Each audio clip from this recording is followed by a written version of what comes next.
नमस्ते मित्रों, आज हम पढ़ने वाले हैं एक इमोशनल स्टोरी। नाम है कसूरवार। तो आइए पढ़ते हैं कहानी।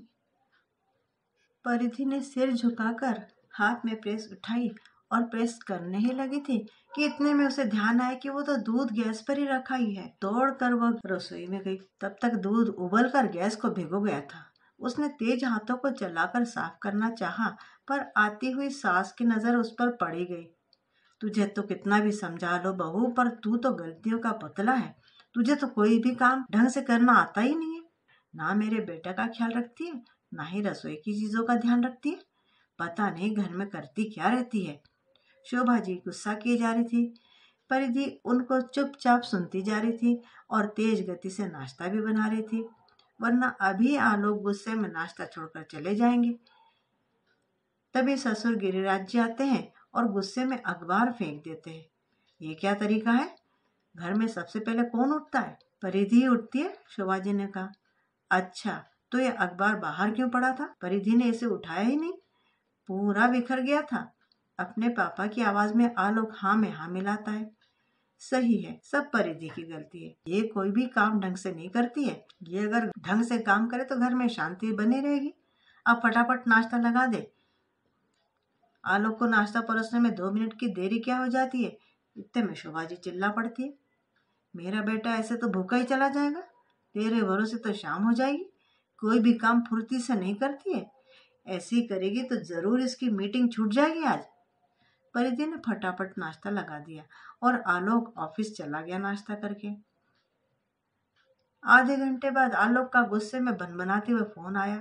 मम्मी, परिधि की गलती की वजह से आज मैं ऑफिस में जरूरी फाइल ले जाना भूल गया हूँ और मुझे बॉस की सुननी पड़ी। सुबह सुबह घर का माहौल खराब कर देती है और उसकी वजह से मैं अपने जरूरी काम भूल जाता हूँ। ये सुनते ही शोभा जी का पारा चढ़ गया और वो परिधि को फिर से डांटने लगी। हे भगवान, कैसी बहू पल्ले पड़ी है। मेरे बेटे के जीवन में शांति नहीं रहती। इसकी गलतियों की वजह से उसका दिन खराब चला गया।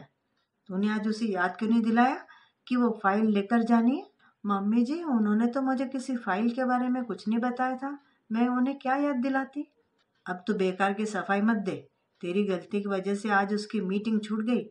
परिधि यही सोचकर परेशान थी कि जब उसने कोई गलती की ही नहीं है तो उसे बेवजह डांट क्यों पड़ रही है। घर में किसी का भी काम बिगड़े, हर गलती का ठीकरा उसके सिर पर क्यों फोड़ा जाता है। उसे सुबह की घटना याद हो आई। आलोक सुबह जोर जोर से चिल्ला रहा था, परिधि परिधि। परिधि तो अंदर तक हिल गई थी और दौड़कर उसके कमरे में पहुंची तो क्या देखती है, वहां पर आलोक ने एक कमीज को बिखेर के रखा हुआ था। ये क्या है? तुमने मेरी शर्ट को प्रेस नहीं किया? मुझे आज यही शर्ट पहननी है। अरे लेकिन आप तो हर शुक्रवार को ऑफिस में टी शर्ट पहनकर जाते हो, इसलिए मैंने सोचा कि शर्ट को कल प्रेस कर लूंगी। तभी शोभा जी उधर से गुजरी थी। मेरे बेटे से जितनी देर तूने जुबान लड़ाई है ना बहू, उतनी देर में तो तू प्रेस कर देती। अब मन किया तो शर्ट पहन लेगा वो। जब तू अपनी मनपसंद साड़ी पहनती है तो ये तो तुझे कभी मना नहीं करता है। तब भी परिधि चुप ही रह गई थी। यहाँ भी उसकी तो कोई गलती थी ही नहीं, पर उसे ही सुनाया गया था। घर में किसी का भी कोई काम बिगड़े, किसी से भी कोई गलती हो, हर चीज का ठीकरा, हर काम बिगड़ने का ठीकरा उसके सिर पर ही क्यों फोड़ा जाता है? आखिर वो इस घर की बहू है, आलोक की पत्नी है, कोई नौकरानी तो नहीं है। ये लोग तो ऐसे व्यवहार करते हैं जैसे सारी दुनिया सही है और एक वही गलत है। सोचते सोचते परिधि की आंखें भीग जाती। परिधि को कुछ समझ में नहीं आता कि आखिर वो क्या करे। उसे याद है जब वो छोटी थी तो अपने मम्मी पापा के साथ कितने सुख से रहती थी। एक बार कार में वो मम्मी पापा के साथ जा रही थी। गलत दिशा में सामने से आते हुए एक ट्रक ने टक्कर दी और उनकी कार के परखच्चे उड़ गए। मम्मी पापा की तो मौके पर ही मौत हो गई और वो उछलकर दूर जा गिरी थी। उसे उसकी दादी ने ही पाला था, पर वो भी अपने दूसरे बेटे बहू पर ही निर्भर थी। चाचा चाची ने उसे ज्यादा पढ़ाया लिखा नहीं। वो पढ़ने में बड़ी तेज थी और इंजीनियर बनना चाहती थी, पर चाचा चाची को लगा कि बेकार में पढ़ाई पर पैसा लगाने से बेहतर है कि उसकी शादी करके उस बोझ से वे मुक्ति पाले। दादी ने समझाया भी, अभी तो 18 साल की है और उसे घर गृहस्थी के काम भी ठीक से नहीं आते। इतनी जल्दी शादी क्यों करते हो? उसे आगे थोड़ा पढ़ ही लेने दो। पर चाचा चाची ने उनकी बात नहीं मानी थी। उसकी शादी के लिए एक ही घर देखा, कुछ छानबीन नहीं की और शादी कर दी। शादी के 1 साल बाद दादी की मृत्यु हो गई। चाचा चाची उसे घर भी कम बुलाते। परिधि को लगता कि वो अब दुनिया में किसके पास जाकर अपने दर्द को कहे, कोई भी तो उसकी सुनने वाला नहीं है। सोच सोच कर उसे खूब रोना आता। उस दिन भी ऐसे ही रोते रोते कब उसकी आंख लग गई उसे पता ही नहीं चला। बाहर के शोर शराबे से उसकी नींद टूटी। शोभा जी चिल्लाकर कह रही थी, अरे इसने मोटर बंद नहीं की, सारी टंकियां भर गई और पानी से छत भर गई है। कितना पानी फैल गया है और मोटर का बिल कितना आएगा। इसके माँ बाप तो लाइट का बिल भरने नहीं आएंगे। पैसा तो मेरे बेटे की जेब से ही जाएगा, इसका क्या बिगड़ेगा। ये तो मजे से दोनों समय मुफ्त का खाना खाती है। माँ बाप तो मर ही गए हैं। चाचा चाची ने फूहड़ लड़की हमारे मत्थे मर दी। परिधि ने देखा तो छत से पानी टपकना शुरू हो गया था और नीचे सीढ़ी से बह रहा था, पर उसे याद नहीं आ रहा था कि उसने मोटर को पानी भरने के लिए चालू किया हो। हाँ, तभी उसे याद आया कि वो तो रसोई में काम कर रही थी। पानी खत्म हो गया था तो मोटर तो मम्मी जी ने चालू की थी। वो खुद चलाकर भूल गई थी और सारा दोष उसे दे रही थी। ऐसे ही कुछ समय बीता।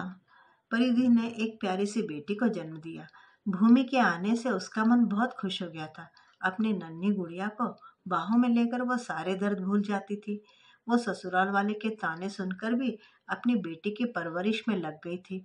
आलोक और शोभा जी भूमि से तो बड़ा प्यार करते थे, उसका बहुत ख्याल भी रखते थे। भूमि के दूध और नाश्ते में देरी हो जाए तो परिधि को ही सब सुनना पड़ता था। वैसे भी परिधि को ही सब सुनना पड़ता था।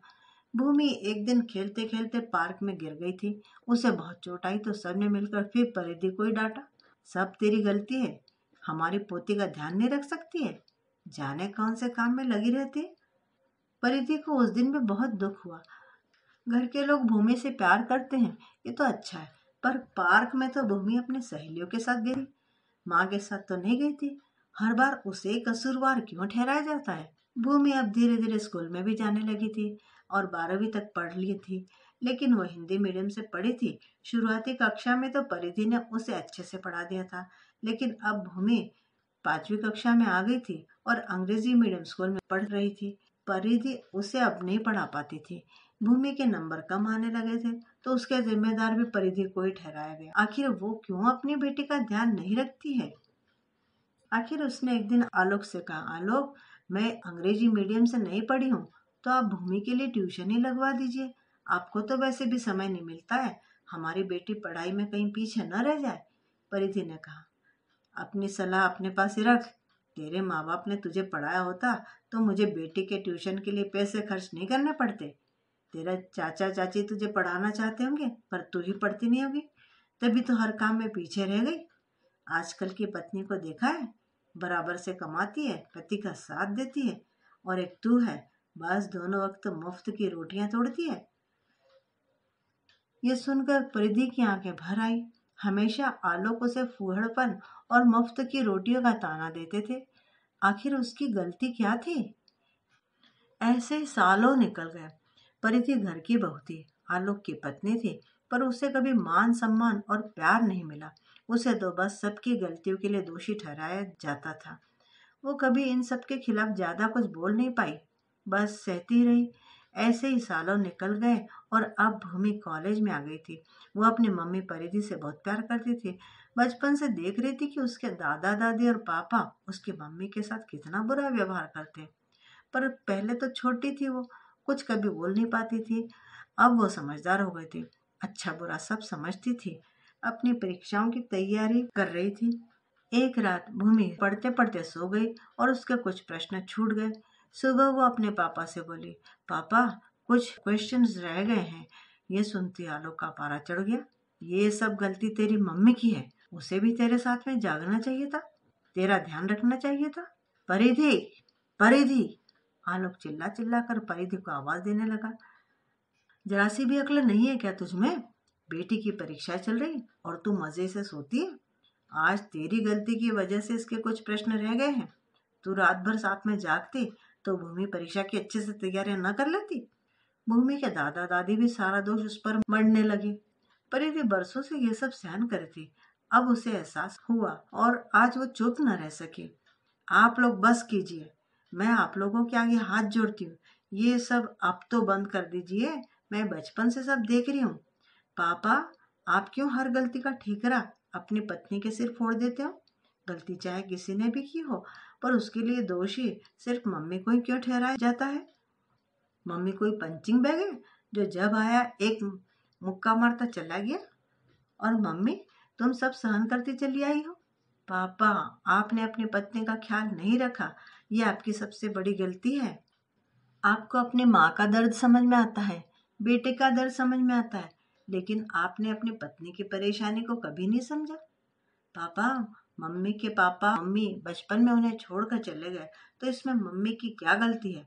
उनके चाचा चाची ने उन्हें पढ़ाया नहीं, जल्दी शादी कर दी, तो इनकी क्या गलती है? इन्होंने हिंदी मीडियम में पढ़ाई की है, तो इनकी क्या गलती है? आपने हमेशा अपनी पत्नी को दबा कर रखा, इनके सम्मान के धज्जियां उड़ाते रहे। आप हमेशा से मम्मी को डांटते रहे, मम्मी ने तो कभी पलटकर जवाब नहीं दिया। मम्मी, तुमसे सबसे बड़ी गलती यही हुई कि तुमने कभी इन लोगों के खिलाफ आवाज नहीं उठाई, अन्याय सहती रही। हर इंसान अपने जीवन में गलतियां तो करता है, पर उसे उसका एहसास नहीं होता है। पर पत्नी या बहू गलती करे तो उसका ढिंढोरा पीटा जाता है। गलती उसकी ना भी हो तो भी उसे दोषी बताया जाता है। आखिर पत्नी ही तो हर बार कसूरवार नहीं होती है ना। पापा, आज तो मैं यहाँ पर हूँ, कल को मेरी पढ़ाई पूरी हो जाएगी, मैं भी किसी की पत्नी बनूंगी, तब मुझे भी हर बात के लिए दोषी ठहराया जाएगा, तो आपको कितना दुख होगा। मैं अपने ससुराल से रोते हुए आपको फोन करूंगी, तो आपको कितना बुरा लगेगा, कितना दर्द होगा। पर यहाँ तो मम्मी को तो ये भी सहारा नहीं है। वो रोती होगी, पर उनका दुख दर्द सुनने के लिए उनके मम्मी पापा तो है नहीं। अपनी बेटी को दुख में देखकर उनके मम्मी पापा की आत्मा कितनी तड़पती होगी, कितना दुख पहुंचता होगा उन्हें।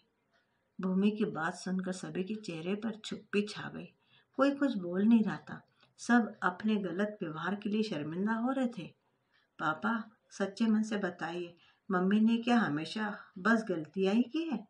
इस घर परिवार के लिए, आपके लिए, हमारे लिए कभी भी कुछ भी अच्छा नहीं किया? फिर हर बार बस उनकी उन गलतियों को ही गिनाया गया जो उन्होंने की ही नहीं। मैं तो बचपन से यही सब देखती आ रही हूँ, पर अब बड़ी हो गई हूँ, मुझ में भी समझ आ गई है। पापा, आपने, दादाजी और दादी जी ने कभी कोई गलती नहीं की। शायद आप लोगों के अहम ने उसे स्वीकारा ही नहीं। उसका दोषी मम्मी को बताकर आप लोग तो हमेशा मुक्त होते गए। भूमि की बात का किसी के पास कोई जवाब नहीं था। भूमि की बात पर सब निरुत्तर होके खामोश खड़े थे। पर आज परिधि की आंखों से बरसों का दर्द आंसू बनकर बह रहा था। आज उसे अपनी बेटी में अपनी मम्मी नजर आ रही थी, जिसने उसके दर्द को महसूस किया। वो भूमि से लिपट कर रोने लगी और रोती रही तब तक जब तक कि उसका मन एकदम हल्का नहीं हो गया। मित्रों, अभी भी कुछ घर है ऐसे जहाँ पर बहू की स्थिति इसी तरह की है। हर बात के लिए बहू को कसूरवार भी ठहरा दिया जाता है। परिधि के साथ तो उसकी बेटी खड़ी हो गई। आगे हम उम्मीद करते हैं कि परिधि का जीवन कुछ न कुछ तो सुधरा होगा ही। लेकिन क्या हर बहू के जीवन में ऐसा कोई होता है जो उसके जीवन में उजाला ला सके? मित्रों, आपको कहानी कैसी लगी कमेंट करके ज़रूर बताइएगा। मिलती हूँ दोबारा बढ़िया सी कहानी के साथ, तब तक विदा।